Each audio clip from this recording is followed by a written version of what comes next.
অনুপাত সমানুপাতের আমরা আজকে শেষ যে ক্লাস আজকে আমরা ক্লাসটা শেষ করব অনুপাত সমানুপাতের। তারপরে আমরা অন্য চ্যাপ্টার দিকে যাব। ঠিক আছে, তো অনুপাত সমানুপাতের আমরা টোটাল 13টা অঙ্ক করেছিলাম। আজকে আমরা 14 নম্বর অঙ্ক থেকে করব। দেখো 14 নম্বর অঙ্কটা দেখে মনে হচ্ছে খুব ইজি। দেখো কিভাবে তোমরা কতটা ভুল করতে পারো। এখানে বলা আছে প্রতি সেকেন্ডে 3 গুণ। আচ্ছা, তাহলে প্রতি সেকেন্ডে যদি 3 গুণ হয় তাহলে 28 সেকেন্ডে হয়ে যাবে কত? 28 ইন্টু 3। আর 30 সেকেন্ডে হয়ে যাবে কত? 30 ইন্টু 3। হ্যাঁ কি না? যার ফলে তোমরা কিন্তু প্রত্যেকে ভুল করে দিয়ে চলে আসবে। কিরকম ভুল? আগে তোমরা কি ভুল করবে সেটা দেখো। কিছু কিছু ছেলে যেটা করবে যে 28 সেকেন্ডে তাহলে হবে 28 ইন্টু 3, তাহলে এর সঙ্গে তো অনুপাত করতে বলেছে, তাহলে 30 সেকেন্ডেও হবে 30 ইন্টু 3। তাহলে তুমি যদি অনুপাতের করো তাহলে দেখো তুমি কিন্তু পেয়ে যাচ্ছ 15 দুয়ে 30 আর 14 দুয়ে 28, 14:15। আরে অপশানে 14:15 আছে, তার মানে অপশন তোমরা 14:15 করে দিয়ে বাড়ি চলে আসবে এবং তোমাদের কিন্তু অঙ্কটা ভুল হয়ে যাবে। খুব ভালো করে বোঝো, ওখানে কোশ্চেনটা কি বলেছে, 28 সেকেন্ডে নয়, 28তম সেকেন্ডে। কি বললাম? ক্লিয়ার? তাহলে এই জিনিসটা কি করে করবে একটু ভালো করে দেখো। এটা তো ভুল এই প্রসেসটা। দেখো আমরা সাপোজ তুমি ধরো যে 1 সেকেন্ডে তুমি এখানে করো টাইম, এটাকে তুমি টাইম বলো আর এটাকে বলো টাইমস। টাইমস মানে কিন্তু গুণ, কত গুণ। তাহলে 1 সেকেন্ড যখন টাইম নিচ্ছে তখন উৎপন্ন করছে 3টে বা 3 গুণ। এই 3টাকে আমি লিখতে পারি কি 3 টু দি পাওয়ার 1। বলো হ্যাঁ। হ্যাঁ লিখতে পারি। আচ্ছা, যখন টাইমটা 2 সেকেন্ড নিচ্ছে, এবার দেখো জিনিসটা কিন্তু এটা বলেছে যে টাইম 2 সেকেন্ড নিলে কি হবে, 3 গুণ করে উৎপন্ন হচ্ছে। তাহলে প্রথম সেকেন্ডে 3 গুণ হয়ে গেছে, তারপরের সেকেন্ডে আবার 3 গুণ হবে। তার মানে 3 3 কত হবে? 9। আচ্ছা, এই 9টাকে দেখো লিখতে পারো কিনা 3 স্কোয়ার। হ্যাঁ। আচ্ছা, এবার 3 সেকেন্ড বা 3 নম্বর সেকেন্ডে কি দেখতে পাচ্ছ, 9 গুণ হয়ে গেছে। তাহলে এর আবার 3 গুণ মানে 27 গুণ হবে। হ্যাঁ কি না? 27টাকে তুমি লিখতে পারবে 3 কিউব আকারে। তাহলে দেখো যত সেকেন্ড তুমি পাচ্ছ এই 3 পাওয়ার কিন্তু সেটা হয়ে যাচ্ছে। দেখতে পাচ্ছ, 2 সেকেন্ড করেছো 3 পাওয়ার 2, 3 সেকেন্ড করেছো 3 পাওয়ার 3, 1 সেকেন্ড করেছো 3 পাওয়ার 1। তাহলে এইবার তোমরা অনায়াসে বলতে পারবে যে 28 সেকেন্ড করলে তুমি কত পাবে? অবশ্যই 3 পাওয়ার 28। এবং 30 সেকেন্ড করলে তুমি কত পাবে? অবশ্যই 3 পাওয়ার 30। আর তোমাকে 28তম সেকেন্ড আর 30তম সেকেন্ডের যে অনুপাত সেটাই বার করতে বলেছে। আরে তুমি পেয়ে যাচ্ছ 3 টু দি পাওয়ার 28 এর সাথে অনুপাত করতে বলছে 3 টু দি পাওয়ার 30। হ্যাঁ কি না? মানে 28তম সেকেন্ড এবং 30তম সেকেন্ডের যে সংখ্যার অনুপাত সেটাই তোমাকে বের করতে বলছে। এবার প্রত্যেকটা দেখো, তুমি দেখতে পাচ্ছ তুমি যদি 3 টু দি পাওয়ার 28 দিয়ে ভাগ করে দাও, কেন? কারণ এদের যদি তুমি গসাগু করো তুমি দেখতে পাচ্ছ এই যে 3 টু দি পাওয়ার 30, এটাকে আমি লিখতেই পারি, পরের লাইনে লিখছি তোমাদের সুবিধার জন্য, একদম ভেঙে ভেঙে করা হচ্ছে। এটাকে তুমি লিখতেই পারো 3 to the power 28 into 3 square. কারণ দেখতে পাচ্ছ, কারণ নিচের যখন এগুলো গুণ আকারে থাকে তখন পাওয়ার গুলো কি হয়? যোগ হয়। তাহলে এইবার তুমি দেখতে পাচ্ছ যদি উভয় অনুপাতের উভয় পদটাকে 3 টু দি পাওয়ার 28 দিয়ে আমি ভাগ করে দিই, তাহলে এখানে পেয়ে যাচ্ছ 1 আর এখানে পেয়ে যাচ্ছ 3 স্কোয়ার। তাহলে অ্যাকচুয়ালি তুমি পেয়ে যাচ্ছ 1:9। তাহলে তোমাদের অ্যান্সার কত হয়ে যাচ্ছে বুঝতে পেরেছো? 1:9 কিন্তু তোমাদের সঠিক অ্যান্সার কিন্তু হচ্ছে। তাহলে জিনিসটা কোথায় ভুল করে কোথায় ঠিক করে সেটা কিন্তু আমি দেখিয়ে দিলাম। ক্লিয়ার হয়েছে? সমস্ত বিষয়টা ক্লিয়ার? এবার চলে এসো আমাদের পরের অঙ্ক।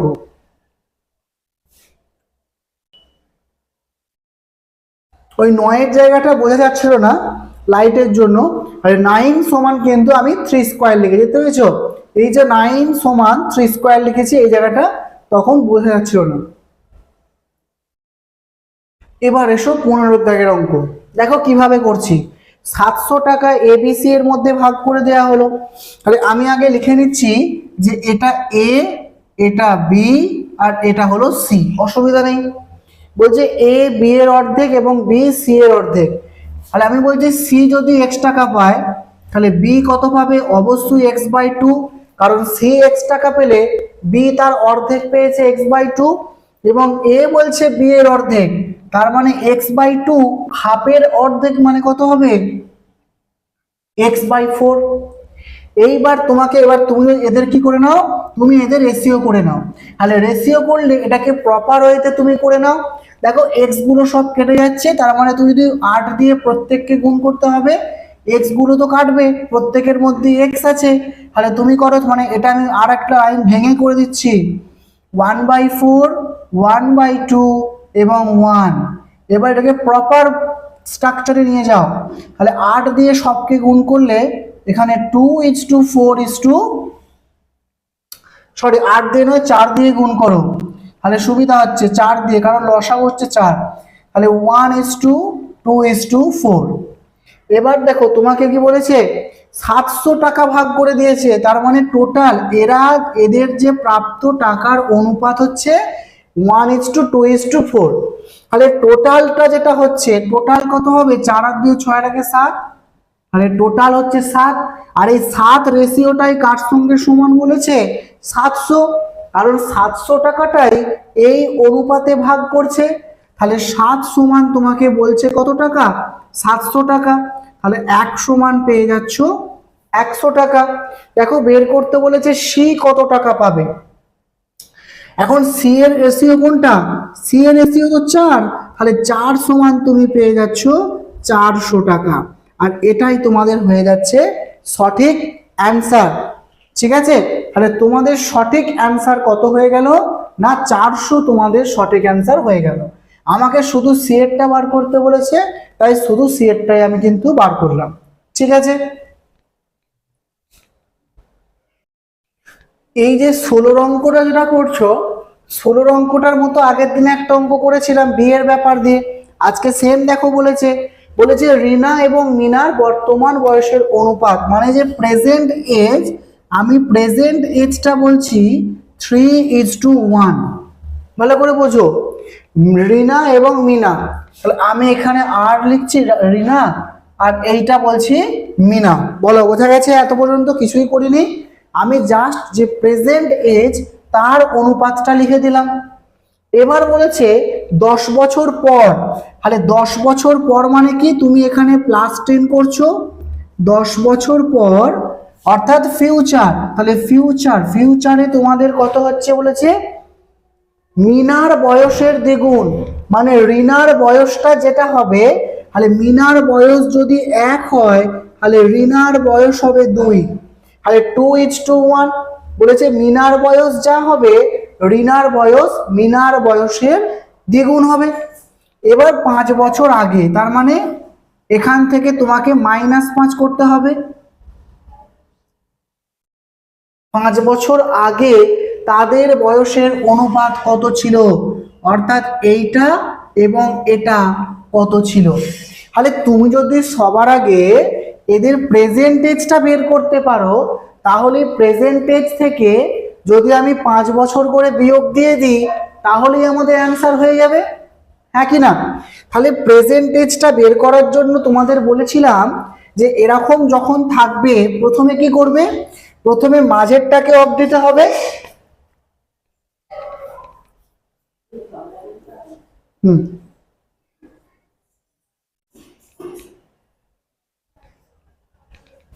প্রথমে মাঝেরটাকে অফ দিতে হবে। তাহলে মাঝেরটাকে অফ দিলে কি পাচ্ছ? 3 × 3 এবং কোণাকুণি গুণ করলে হচ্ছে 2। তাহলে 3 থেকে 2 বাদ দিলে তুমি পেয়ে যাচ্ছ কত? 1। তাহলে 1 ইউনিট সমান সমান তোমার কত হয়ে যাচ্ছে? এরপর তোমরা কি করবে? শেষেরটাকে অফ। তাহলে 30 আর কোণাকুণি গুণ করলে 10, তার মানে বিয়োগ করলে কত হবে? 20। তাহলে 1 ইউনিট সমান আমি পেয়ে যাচ্ছি কত? 20। ঠিক আছে, তাহলে 1 ইউনিট সমান যদি 20 হয়, তাহলে ফিউচার মানে এখন কত? এই 20টা হয়েছে কখন? 10 বছর পরে। তাহলে 1 ইউনিট সমান 20 হলে 2 ইউনিট সমান আমি পেয়ে যাচ্ছি কত 40। ঠিক আছে, এই যে 1 ইউনিট সমান 20, 2 ইউনিট সমান 40 পেলাম, এটা হচ্ছে ফিউচার, মানে 10 বছর পরে ওদের বয়স কত হবে, 10 বছর পরে একজনের বয়স হবে 40 এবং একজনের বয়স হবে 20। তাহলে এখন কত হবে, তাহলে বর্তমান যেহেতু বার করতে বলেছে, তাহলে অবশ্যই আমাকে উভয়ের কাছ থেকে 10 বছর কমিয়ে দিতে হবে। তাহলে আমি যদি কমিয়ে দিই, তাহলে একজনের বয়স অর্থাৎ ওয়ানটা কার ছিল, ওয়ানটা ছিল মিনার, তাহলে মিনার বয়স হবে কত 10, কখন, এখন। আর এটা টুটা কার ছিল, টুটা ছিল রিনার, তাহলে রিনার বয়স হচ্ছে এখন 30। ঠিক আছে, এটা হচ্ছে এদের বর্তমান বয়স। তাহলে এইটা যেটা পেলাম, এটা কি পেলাম, এটা পেলাম প্রেজেন্টেজ। কিন্তু আমাকে প্রেজেন্টেজ বার করতে বলেনি, আমাকে বলেছে 5 বছর আগে। তাহলে প্রেজেন্টেজ যদি 10 হয়, তাহলে এদের থেকে আরো 5 বছর করে বিয়োগ দিতে হবে। তার মানে তুমি পেয়ে যাচ্ছ 5 আর এটা পেয়ে যাচ্ছ 25। তাহলে একটা পাচ্ছ 5 আর একটা পাচ্ছ 25। তাহলে এই 25টা কার পাচ্ছ, 2।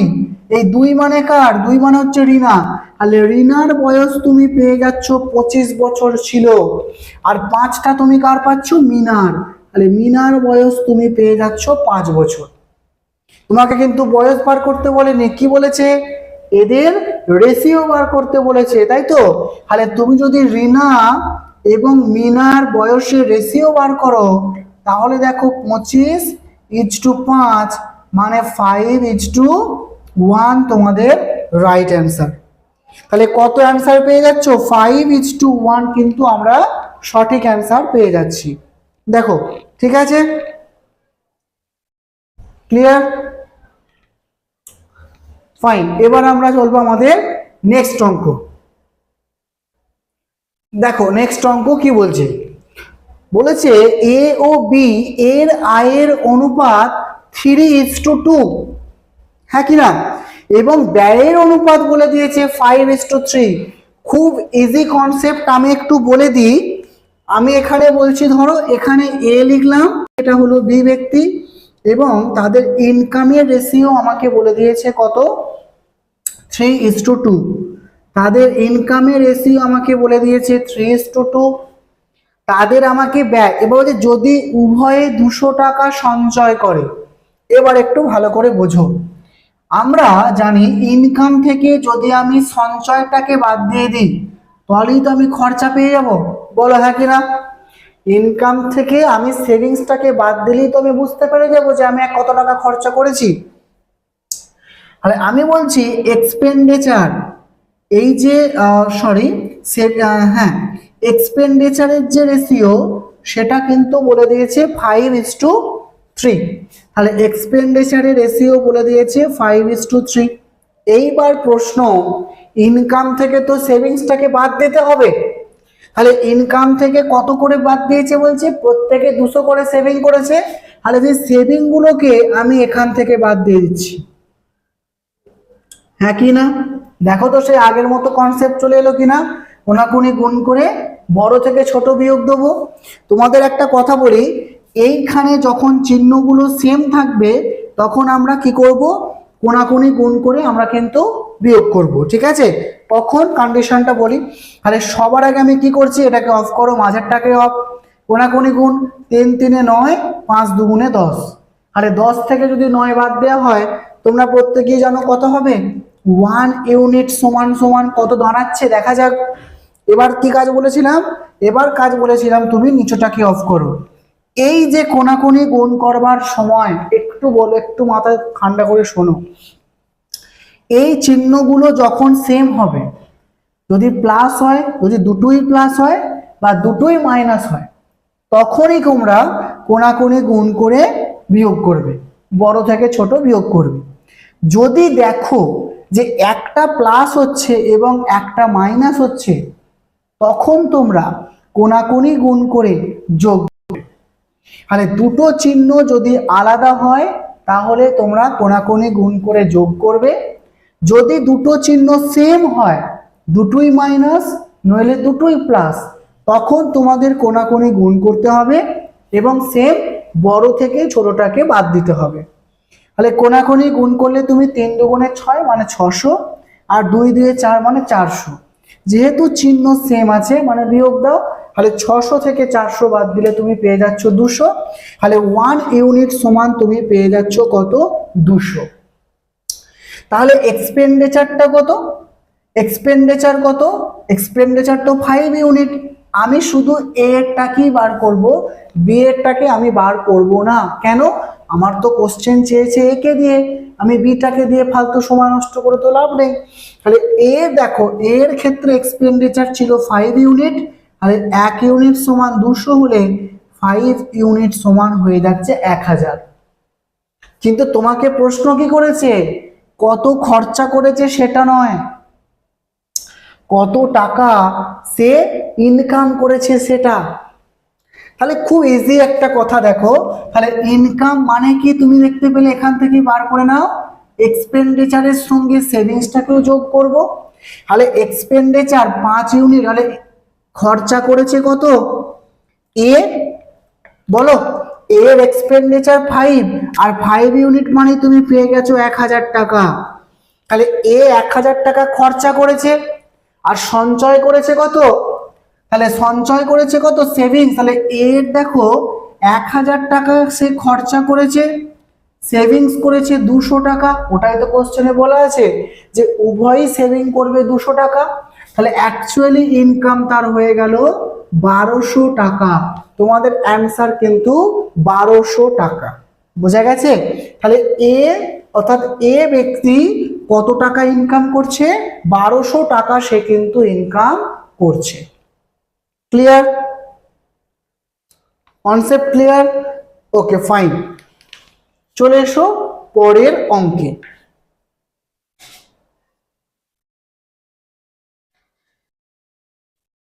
চলে এসো আমাদের নেক্সট অঙ্কে। বলছে কোন নিয়োগকর্তা তার কর্মচারীর সংখ্যা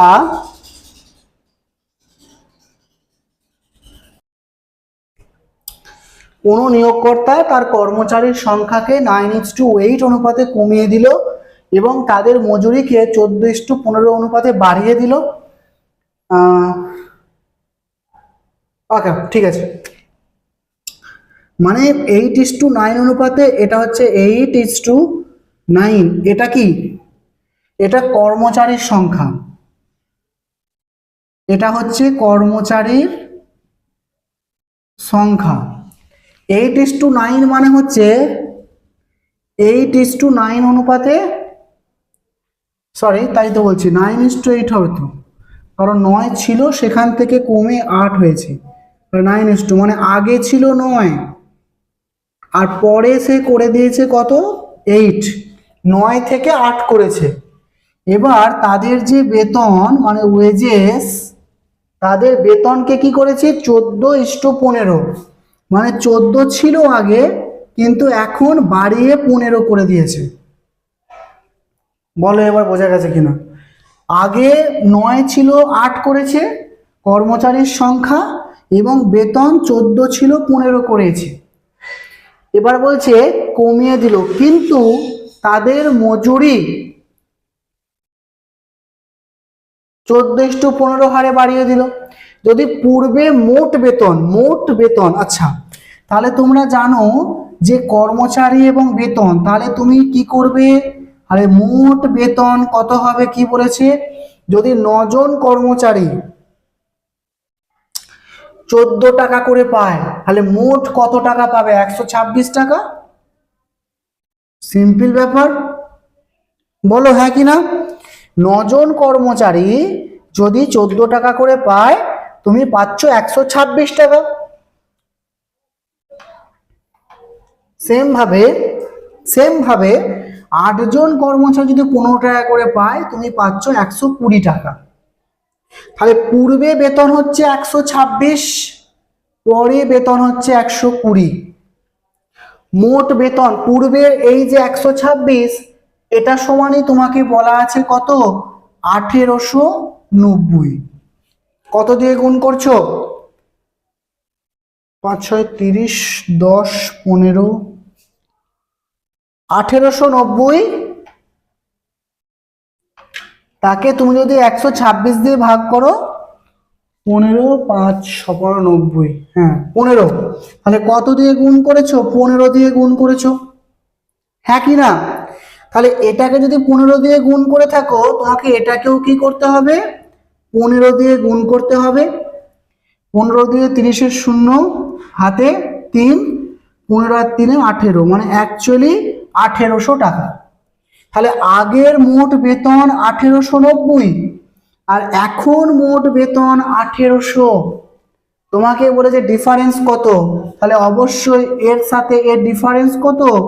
90 টাকা। তাহলে অ্যান্সার কত হবে? 90 টাকা। বলো, এটা ক্লিয়ার? অ্যান্সার কত হবে? 90 টাকা তোমাদের রাইট অ্যান্সার। তোমাকে এখন বেতনের সাথে, সরি, আগের বেতনের সাথে এখন বেতনটা কিন্তু কম্পেয়ার করতে বলেছে, তাহলে অবশ্যই 90 টাকা। চলো নেক্সট অঙ্ক।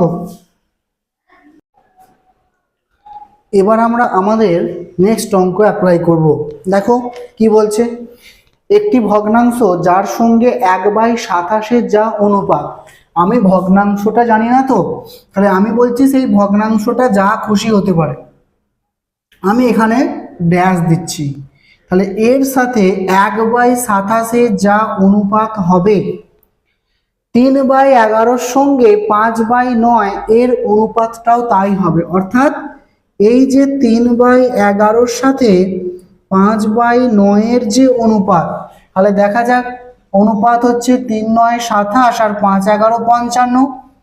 তাহলে এখানে তোমাকে 27 হতে হবে, তাহলে কোণাকুণি গুণ করলে এখানে হতে হবে 27 আর এখানে হতে হবে 55। মানে আগের কোনো একটা ভগ্নাংশ তার সাথে এই অনুপাতটা যা হবে 3/11 সঙ্গে 5/9 এর যে অনুপাত তার সঙ্গে সমান হবে। তাই এখানে যেহেতু অনুপাতটা 27:55 আসছে, তার মানে এখানে কোনো সংখ্যা হবে যার অনুপাতটা হবে 27:55, তাহলে অবশ্যই এখানে হবে 1/55। অপশন টেস্ট করতে পারো, কারণ দেখো তুমি যদি করো 27:55 তখনই হবে যদি এই ভগ্নাংশটা 1/55 হয়ে থাকে। বলো, এটা খুব ইজি অঙ্ক ছিল, এটা দেখিয়ে আমরা করতে পারতাম। তো যাই হোক, চলে আসছি আমরা পরের অঙ্ক। হ্যাঁ, নইলে তোমরা এইভাবে করতে পারো যে একটা অঙ্ক আছে, ধরো x/y, তাহলে x/y এর সাথে 1/27 এর অনুপাত যা হবে 3/11 সাথে 5/9 এর অনুপাত তাই হবে। তুমি করতেই পারো, অসুবিধা কিছু নেই। তাহলে এখান থেকে তুমি পেয়ে যাচ্ছ কত বলো তো? তুমি পেয়ে যাচ্ছ, জিনিসটা উল্টে যাবে, মানে 27x বাই এখানে পেয়ে যাচ্ছ y, দ্যাট মিনস এখানে পেয়ে যাচ্ছ 27 বাই পেয়ে যাচ্ছ 55। হ্যাঁ কি না? দেখো কাটাকুটি করে দাও, তাহলেই দেখো x/y সমান পেয়ে যাচ্ছ 1/55। সেই একই ব্যাপার, এটা যা করলাম এটাও তাই করেছি, শুধু একটু শর্টকাট, একটু এটা আমি অপশন টেস্টের মধ্য দিয়ে করেছি। আশা করছি প্রত্যেকে তোমরা বুঝতে পেরেছো। চলে এসো পরের অঙ্কে।